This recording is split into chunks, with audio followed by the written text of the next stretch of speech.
The ancient history and tribes of Cameroon.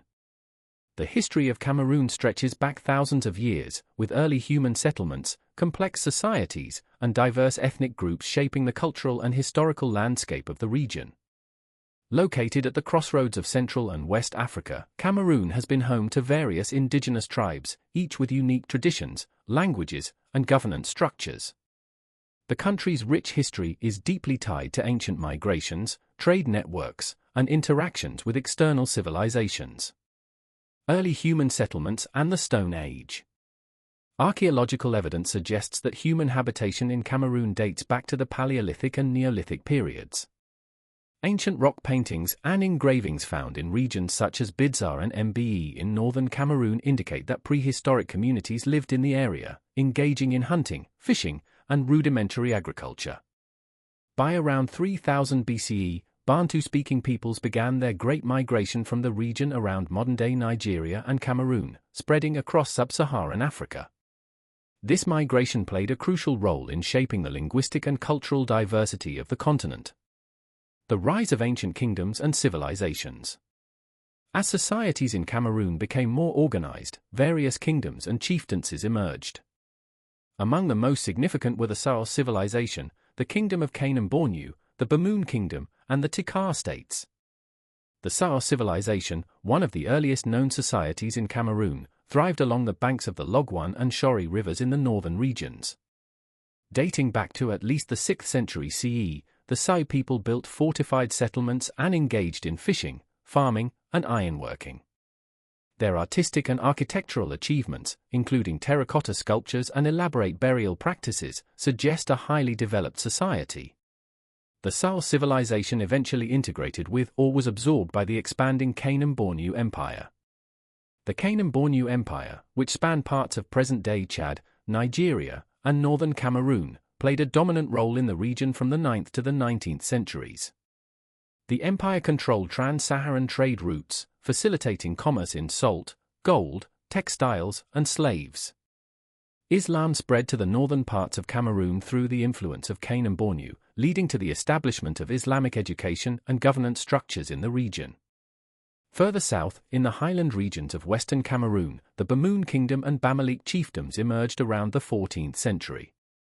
The Bamoun, led by King Inche Yen in the late 14th century, built a powerful kingdom with a centralized political system. The Bamoun people are known for their artistic achievements, particularly their elaborate bronze and wood carvings, as well as their unique writing system developed by Sultan Ibrahim Joya in the 19th century.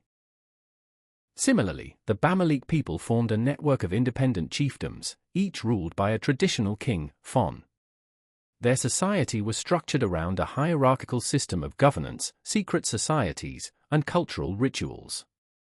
The Tikar people, another influential group in Cameroon's history, are believed to have migrated from the north and settled in the Adamawa Plateau region. They played a crucial role in the foundation of various kingdoms, including Bamoun and Bamalik societies. The Tikar are known for their rich oral traditions, craftsmanship, and strong influence on Cameroonian aristocratic lineages. Ethnic diversity and indigenous tribes. Cameroon is one of Africa's most ethnically diverse countries, with over 250 ethnic groups. These groups can generally be categorized into 5 main cultural regions. The Sudanic and Sahelian peoples, north, this includes the Fulani, Fulbe, Kanuri, Massa, and Mafa groups, many of whom were influenced by Islam and the trans-Saharan trade. The Fulani, in particular, became dominant during the 19th century Fulani Jihad, which led to the establishment of the Adamawa Emirate. The Grassfields peoples, Western Highlands, the Bamoun, Bamalik, and Tikar peoples inhabit this region. These societies are known for their hierarchical kingdoms, strong chieftaincy institutions, and sophisticated artistic traditions. The coastal and forest peoples, south and southwest, the Douala, Bassa, Bakweri, and Batanga groups are found along the coast. They played key roles in early trade with Europeans, particularly in the 16th century when Portuguese, Dutch, and later German traders arrived. The Douala, in particular, acted as intermediaries in trade.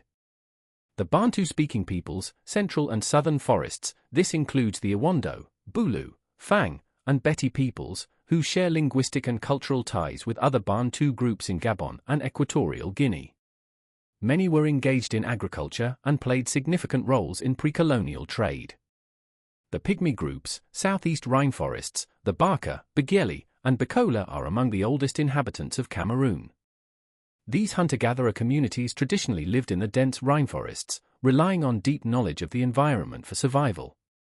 Trade, external influence, and European contact.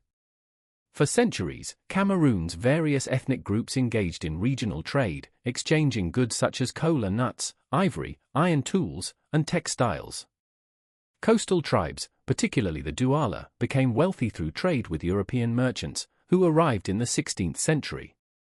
The Portuguese were among the first Europeans to reach the region, followed by the Dutch, British, and Germans. European influence led to shifts in trade networks, particularly with the introduction of the transatlantic slave trade, which affected many coastal communities. By the 19th century, missionary activity and European colonial ambitions intensified. The German colonial administration took control of Cameroon in 1884, implementing infrastructure projects while also imposing harsh labor policies. After Germany's defeat in World War I, Cameroon was divided between the French and British under the League of Nations mandate, further shaping the country's modern identity. Legacy of ancient tribes in modern Cameroon. Despite colonial and post-colonial changes, Cameroon's diverse ethnic groups have maintained their cultural heritage. Traditional chieftaincies still play a role in governance, especially in the grassfields and northern regions.